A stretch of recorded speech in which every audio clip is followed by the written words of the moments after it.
Nah, sudah lengkap ya. Assalamualaikum warahmatullahi wabarakatuh. Selamat pagi anak-anak. Waalaikumsalam warahmatullahi Waalaikumsalam wabarakatuh. warahmatullahi Selamat wabarakatuh. pagi, Bu. Selamat pagi, Pagi, Bu. Ibu. Nah, kita ketemu lagi ya. Kali ini kita itu daring karena kebetulan kan ini hari libur ya. Nah, silahkan berdoa dulu. Ketua kelas silahkan memimpin doa.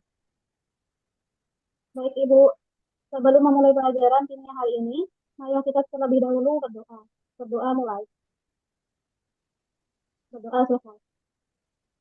Terima kasih, Ketua kelas. Bagaimana kabar kalian hari ini, anak-anak? Baik, Bu. Alhamdulillah sehat, Alhamdulillah Bu. baik, Ibu. Alhamdulillah ya. Kalau begitu, baik. Pertama-tama Ibu mau cek kehadirannya dulu ya. Tolong nanti yang Ibu sebut namanya, mengangkat tangan dan bilang hadir, gitu ya. Untuk yang pertama, Dinda Khairul Umah. Hadir, Ibu. Baik. Yang kedua ada Faizatun Nisa Zubaidi. Saya, Bu. Hadir. Ya. Selanjutnya ada Nurul Amalia. Hadir, Bu. Ya. Lanjut yang terakhir ada Tirangga Lutfi. Hadir? Hadir, Bu. Alhamdulillah ya hadir semua. Semoga semuanya dalam keadaan sehat selalu. Baik, hari ini kita akan belajar. Walaupun daring, kita akan melanjutkan materi mengenai indikator asam basa. Kenapa kok indikator lagi? Karena yang kemarin itu belum tuntas, ya kan? Siapa yang masih ingat kita kemarin belajar tentang apa saja? Saya, Bu. Saya Ya, izin menjawab ya, Bu. silahkan. Itu kemarin kita sudah belajar tentang indikator asam basa, Bu. Wah, betul sekali Lutfi. Kemarin kita sudah belajar tentang indikator asam dan basa. Ada yang mau menambahkan lagi jawaban dari Lutfi? Nah, ya, Lia. Silakan, Lia. Itu mic-nya belum diangkat. Maaf, belum dibuka mic-nya. Ya, izin menjawab, Bu. Jadi kemarin kita membahas tentang jenis atau macam-macam indikator. Contohnya seperti kertas lakmus, terus indikator alami, terus ada indikator universal, seperti itu. Bagus sekali, Lia. Sudah cukup lengkap ya. Ada tiga yang kita pelajari kemarin, yaitu kertas lakmus, indikator alami, dan sudah belajar tentang indikator universal. Nah, selanjutnya, hari ini kita akan belajar yang baru, yaitu larutan indikator. Sekarang Ibu akan menayangkan slide. Ibu akan share screen dulu ya. Sebentar.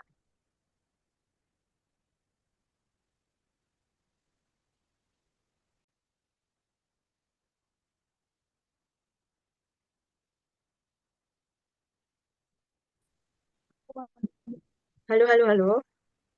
Iya, Bu. Satu dan turun. Apakah ada kesulitan? Sejauh ini belum ada. Belum ada ya. Belum, Bu. Bisa dicari lagi apa jawaban dari berbagai sumber ya. Ibu mau ke kelompok selanjutnya. Siap, Ibu. Baik, Bu. Oh, gerak lipatku itu, Mbak. Hai, hai, hai, hai, hai. Dinda dan Tirangga, apakah menemui kesulitan, Nak? Belum, Ibu. Belum, Bu. Aman ya? Iya, Ibu, aman. Iya. Baik, Ya, Bu. segera Masih aman diselesaikan sejauh ini. diskusinya. Setelah ini, Oh, Ibu akan kumpulkan kembali ke room yang besar. Oke? Ibu keluar oke, dulu. Ibu. Terima kasih. Sama-sama, Ibu.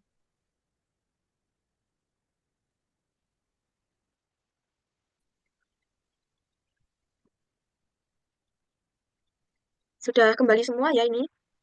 Sudah, Sudah, Bu. Bu. Ya, selanjutnya kan setelah diskusi tadi, kalian sudah pastinya sudah menjawab pertanyaan-pertanyaan yang Ibu berikan di LKPD-nya. Selanjutnya adalah siapa yang ingin memaparkan terlebih dahulu hasil diskusi kelompoknya?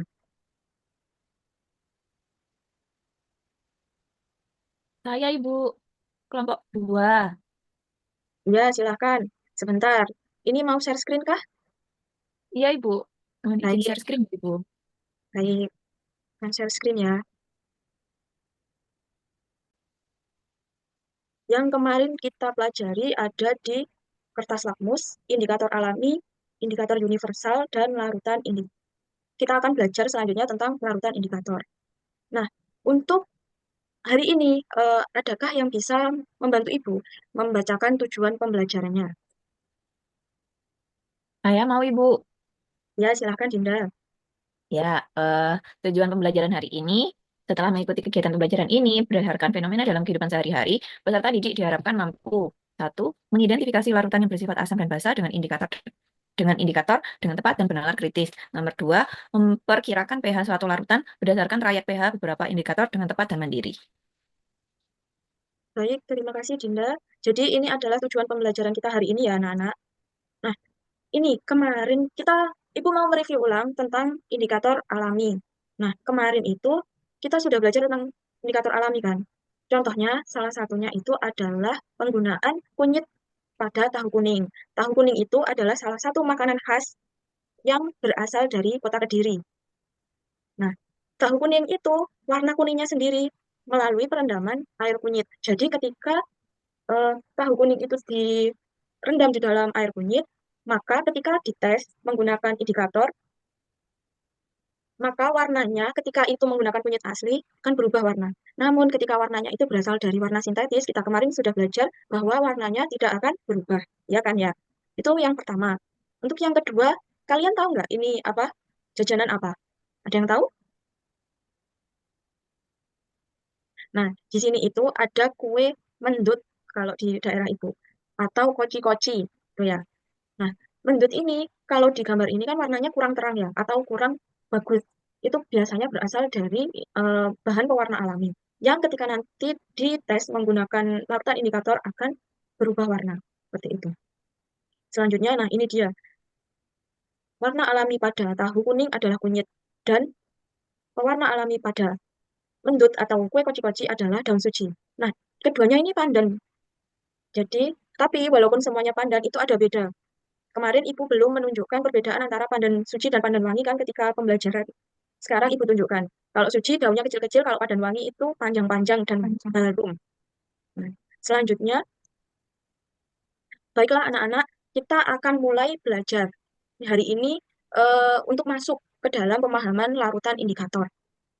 Di Indonesia kita mengenal kan ada dua musim, musim penghujan dan musim kemarau. Ya. Nah, masa di antara musim kemarau dan musim penghujan ada yang tahu namanya musim apa? Musim pancaroba. Nah, Pancaroba. ya di dalam musim pancaroba itu kan ada hujan, tapi jarang-jarang kan. Malah hujan yang pertama itu kata orang bikin sakit, bikin barang-barang itu cepat berkarat. Kenapa? Karena ya ini hujan yang pertama setelah kemarau itu namanya hujan asam. Di Indonesia sendiri hujan asam itu cukup merugikan ya anak-anak. Nah, inilah yang akan kita bahas hari ini. Mengapa bisa merugikan? Mengapa demikian? Ya, Nisa, silahkan. Aku tanya, kenapa namanya hujan asam? Kok apa sifatnya asam ya, Bu? Nah, terima kasih ya.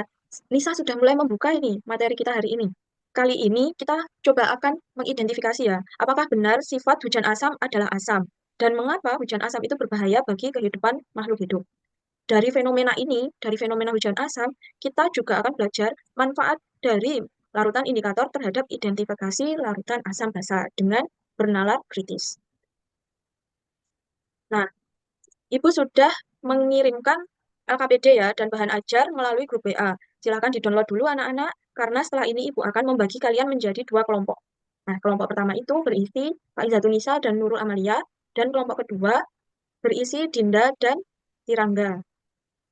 Kalian nanti ketika Ibu sudah break room, bisa berdiskusi dengan kelompok masing-masing. Apa saja pertanyaan yang didiskusikan? Ada tiga ya anak-anak. Nih, nanti kalian bisa membaca bahan ajar untuk mengetahui informasi terkait dengan hujan asam. Pertanyaan pertama adalah mengapa hujan asam dapat terjadi dan bagaimana dampaknya. Yang kedua, bagaimana cara mengetahui pH dari hujan asam. Dan yang ketiga adalah bagaimana cara lakukan indikator dapat mendeteksi sifat asam basa dari fenomena hujan asam. Baik, Ibu akan mulai untuk break room-nya. Oh iya, silakan. Nurul Amalia. Izin bertanya, Bu. Ini kami mencari informasinya boleh dari berbagai sumber, nggak, Bu? Ya, silakan nanti kalian bisa mencari eh, informasi dari berbagai sumber dan jangan lupa sumbernya itu di cross check dulu. Sudah cukup benar atau cuma hoax. Kalau misal asalnya itu dari blogspot atau apa, coba di cross check beberapa website supaya hasilnya itu valid. Bisa diterima anak-anak? Baik, Bu. Baik, Baik, Ibu. Bu. Baik, terima kasih. Habis ini Ibu mau breakout room-nya dulu.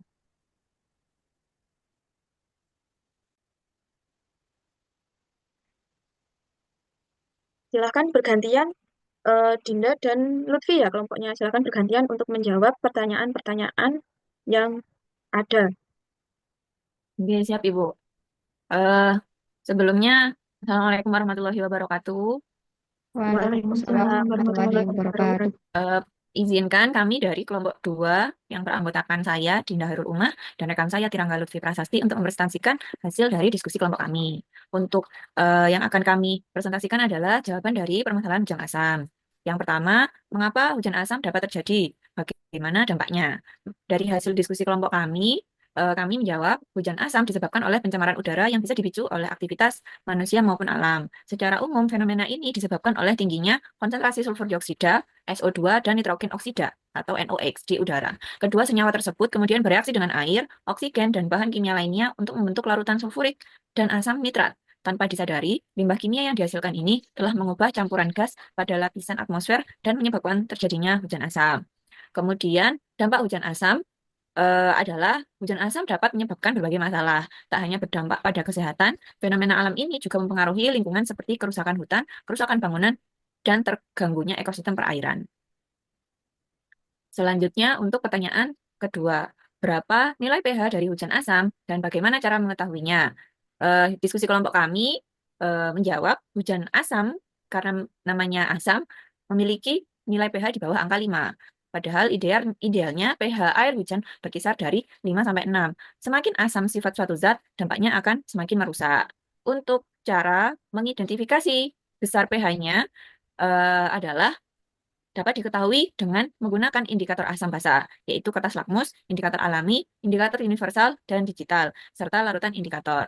Pertanyaan selanjutnya akan dilanjutkan oleh teman saya. Baik, demikian tadi merupakan presentasi dari kelompok kami. Kami akhiri. Assalamualaikum warahmatullahi wabarakatuh. Waalaikumsalam Waalaikumsalam warahmatullahi warahmatullahi wabarakatuh.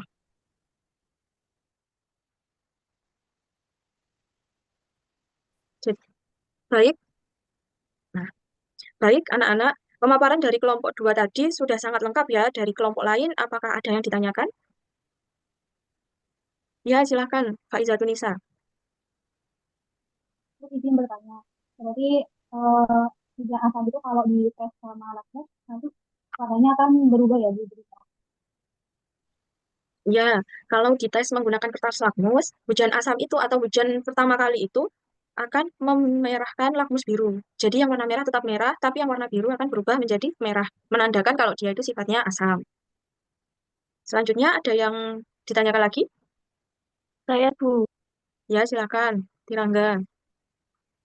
Itu, Bu, berarti apa namanya larutan indikator itu kerjanya spesifik ya, Bu? Betul sekali, larutan indikator itu sifatnya spesifik. Jadi, larutan yang adalah indikator asam itu kurang peka terhadap larutan basa. Begitupun sebaliknya. Bisa dimengerti anak-anak? Bisa, Bu. Ya, Ibu. Selanjutnya, Baik, Bu. karena kalian sudah paham semua ya, sudah dari diskusi juga, adakah yang mau memberikan kesimpulan? Apa saja sih yang sudah kita pelajari hari ini?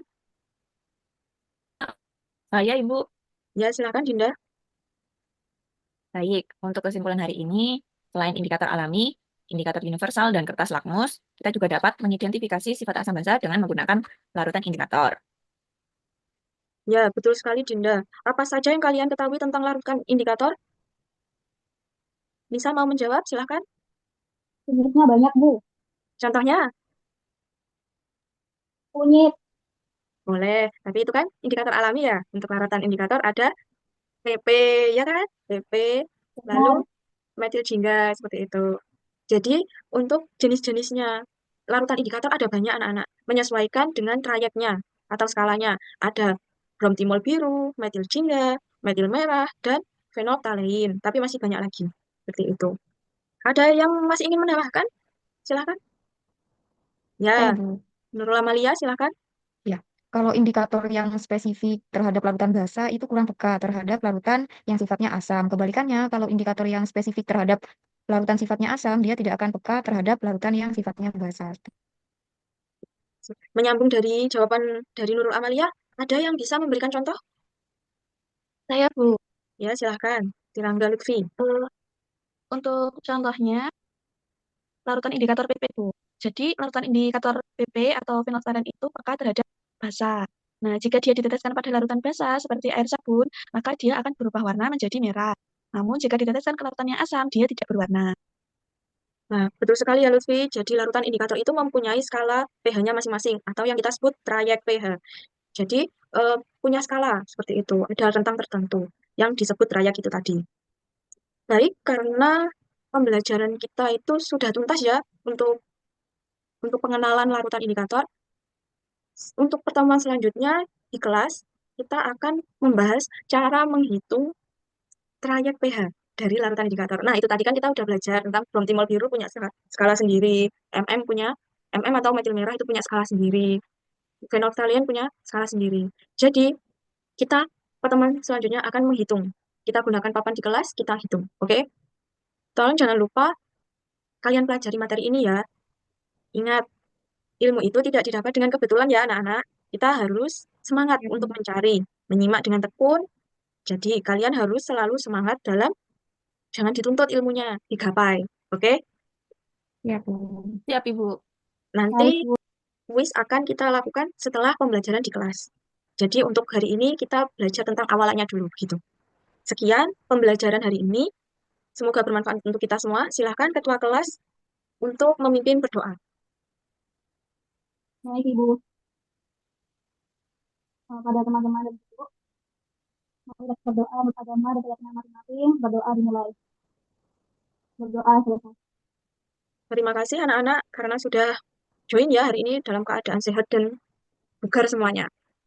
Nah, Ibu akhiri pembelajarannya. Wassalamualaikum warahmatullahi wabarakatuh.